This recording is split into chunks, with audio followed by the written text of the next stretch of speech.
What's going on, everyone? For the first time in a long time, we have an announcement of a new Panini WWE product.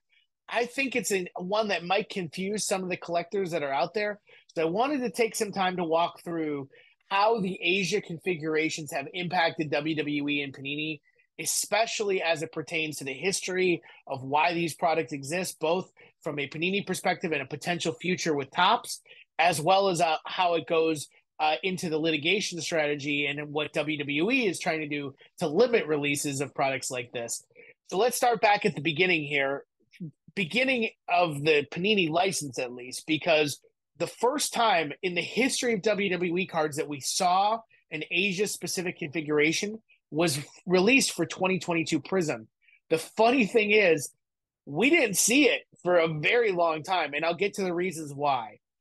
But then it moves into Select 2022, Prism 2023, and now we have previews for Select 2023 Asia specific editions as well. So you can see there is a strategy that was going to be in play here long term for Panini and WWE in Asia. If you're unfamiliar with the international reach of a company like WWE, Japan has a humongous history with wrestling. They have a humongous history with wrestling cards as well. As you get into some of the areas that retailers like Tmall service, they are going to hit these markets very close to home, which is something that I'm sure WWE was very excited about. So let's take a look at Prism 2022, which only had one configuration applied to it, which is lucky envelopes. Now, if you go back in basketball, the lucky envelope is where that started, and it's a two card configuration, one pack per box, like 20 or 18 boxes per case. So there's not many cards. You are really at the mercy of sort of the gods of luck here, because you could easily open a pack for $100, $200, $300 and get two cards and be done and completely valueless in your return. So a lot of people have been challenged to open these products, which means that as you go through Asia configurations, historically Panini has had struggles making them catch on in America. In the Asian market, where gambling is a little bit more a part of daily life, these types of slot machine type pulls, where you're literally taking the cards as literally a gamble, are much more popular. They're also extremely limited, with only 8 copies per card. So for Prism WWE, we didn't see it because it was meant to be delivered out of Tmall, which is an Asia specific, like Amazon type retailer. They have a ton of influence in that area, and Panini's had a ton of success marketing products through the Asia market out of Tmall. As a US buyer, it's really difficult to get products from Tmall delivered here unless you are a native speaker of the languages. There's not a lot of translation available unless you use Google Translate. There's also a lot of challenge to get sellers to ship to the US because there's high tariffs and taxes and stuff like that that can apply to expensive products like trading cards, especially importing boxes that can cost $300 to $500. So I think what we saw for Prism 2022 is there was like only 10 cards like surface, and they were all auctioned on eBay. Somebody must have gotten their hands on a couple of boxes, ripped them, and then posted those cards online. That was it for like a year plus. And only recently has there been some penetration on eBay into the US market of people that have gotten access to 2022 Prism Lucky Envelope. We've seen maybe 50 or 60 cards start to show up. There are big ones that have shown up, like Charlotte Flair, Roman Reigns, LA Knight. Like some of those big rookies as well have shown up. Braun Breaker, Cora Jade, etc. But it's been very limited sellers, very limited in people who have those available. And you're usually buying them from a seller in China and importing them in. So those go through eBay's international sort of shipping program, which theoretically is pretty easy to deal with, but it's still an import, and you have to have your search terms updated so you're not just looking in the US. They have basically the lucky envelopes, like I said, are numbered to 8, but they're kind of like the X Fractor patterns, the little squares that go all the way around the card.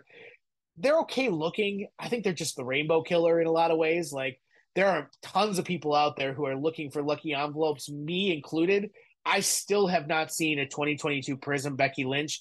I'm 2 cards away from the rainbow, and that specific one is driving me nuts because it costs so much money to rip the boxes, and the chance that you get the one of 200 cards that you need is literally, 50% of 1 in 100, right? So I think it's really going to be challenging to figure out how to, for some of these collectors out there who need those cards for the rainbow, how to continually engage with an Asia specific configuration where the cards are only 8 to begin with. Like there's only 8 copies to begin with. So now that some of those have made it onto the market, we're getting a good idea of value. Even though they are lower numbered than the golds still sell significantly higher. I think a lot of people have sort of written off this configuration or just don't know about it. So what ends up happening is they like see lucky envelope. They may not have experience with Panini football or Panini basketball to know kind of what those out of 8 cards represent and just sort of like write it off. They look like one of those per pack inserts. So there's not a lot that makes them stand out. It's not a cool color or a cool wave pattern or something like that. It's literally just a checkerboard. So I think a lot of people have sort of written those off. The values have usually ranged from, $20 in the really cheap people to like over $500 for like Roman Reigns or The Rock or wherever. So I don't think that these are like game changing parallels, but they are ones that a lot of people are looking for. I just don't think those people are willing to spend the kind of money that they may have on a gold or beyond. As you move into select, it's a completely different ballgame. The lucky envelopes exist, but we are just getting our first taste of select 2022 lucky envelopes as of like 3 or 4 weeks ago. One of the Whatnot breakers was the first to sort of work with an importer to get some of these boxes in. So they've worked with distributors or they've worked with somebody to get the boxes from Tmall and be able to deliver those. For a long time, there was only 2 cards on the market from the entire product. One of them was The Rock. So there was a good pull there. But more recently, there's been breaks on Whatnot and a few others. I know Medina has done a ton of them. I've participated in those trying to get some of the Becky Lynch ones I need. I know that some of them have made it onto eBay. Like those are just hitting the market now a year after Select really sort of took hold in the US. That's the 2022 version. Today, we just got our preview for 2023 Select Lucky Envelope. And much like 2022, there is a second configuration. We still have not seen 2023 Lucky Envelope for Prism, despite the fact that we know that it exists from the checklist that Panini has sent out. So, really, we could jump over 2023 Select Lucky Envelope altogether.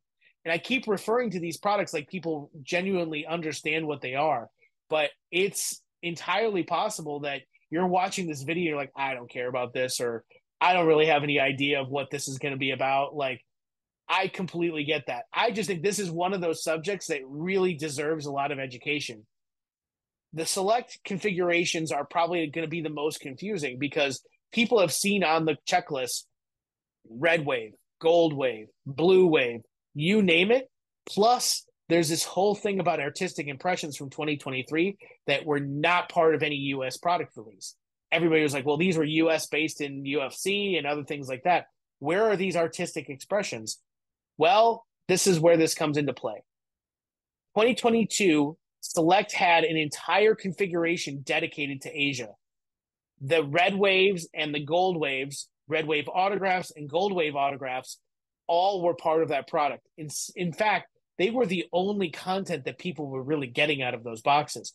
So you were paying $120 or $130 for 4 gold waves or 4 red waves, maybe 5, chance at a gold wave, which are numbered out of 10. Not an autograph per box. So you could buy a box that has 5 red wave cards in it and nothing else. And that's where a lot of people were not willing to take the risk. This year, it's completely different.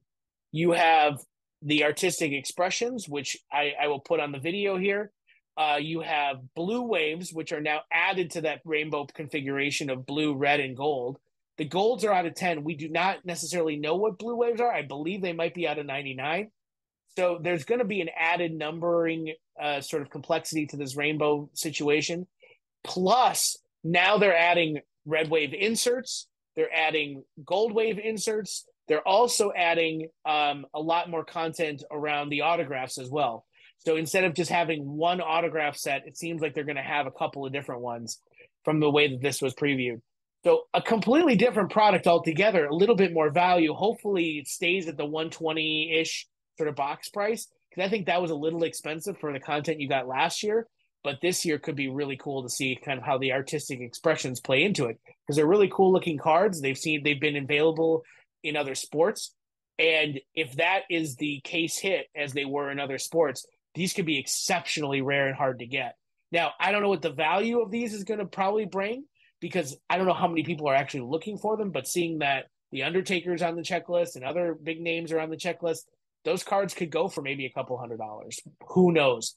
Asia cards have this life of their own.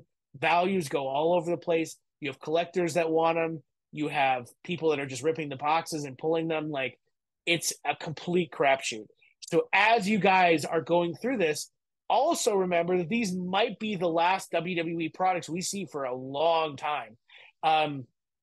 Elite is scheduled for November, but unless this litigation sort of sorts out, we could have a preliminary injunction in place as of the next couple of weeks. And that preliminary injunction would accomplish what WWE was hoping to accomplish with the restraining order they were denied. So what WWE originally tried was saying, while this is all going on, we want there to be a restraining order preventing Panini from getting any of this product on the market. Now they've sort of switched the strategy once that restraining order was denied, offering instead to search for a preliminary injunction, which would accomplish basically the same thing. That requires a hearing. That hearing is coming up. So as this shakes out, these could be the last products for a while. Now, these are already done because the stickers are signed, the cards are printed. There's a lot more focus on inserts rather than autographs, which makes it easier to get out because you don't have to partner with WWE on previously approved images, already signed cards, all that other stuff. Everything's done. It's just getting these sort of configurations out to the Asian markets and then back into the US market, which GTS seems to be the exclusive distributor for. So hopefully we'll see some of these boxes pop up on Whatnot. You'll be able to rip them, buy them from Blowout, wherever you get your cards from. But I wanted to do this video just because this education process has to be challenging for a lot of people not knowing how Asia products work. Topps may eventually go down this path as well. They've done Asia-specific, not Asia-Pacific, but Asia-specific configurations for baseball going back years. So this isn't the first time that we've seen Asia products for top sightings either. So there could be Topps products coming down the pike as they continue to engage in the WWE market past the end of the Panini run, whenever that may shake out. So just keep an eye out. Like, just because these products are foreign doesn't mean that they aren't valuable and doesn't mean that they aren't hard to get. I think some of them are really cool looking, and having them in hand, the waves look awesome. I think the challenge is, how do you get them? And I think a lot of people are going to be struggling to figure that out. If GTS is the official distributor of these products for 2023 Select, hopefully that means that they're going to be more readily available. But I wanted to make this video just for that. Don't forget to like and subscribe. We're going to have a ton more content here available on the lawsuits and pending litigations, coverage across WTC for all sorts of stuff. Don't forget to watch the 3-Count Show, which is more of a consolidated recap from what's happened the previous month with Paul and Tony. Great stuff always on this channel. Thanks for watching. Talk to you guys soon.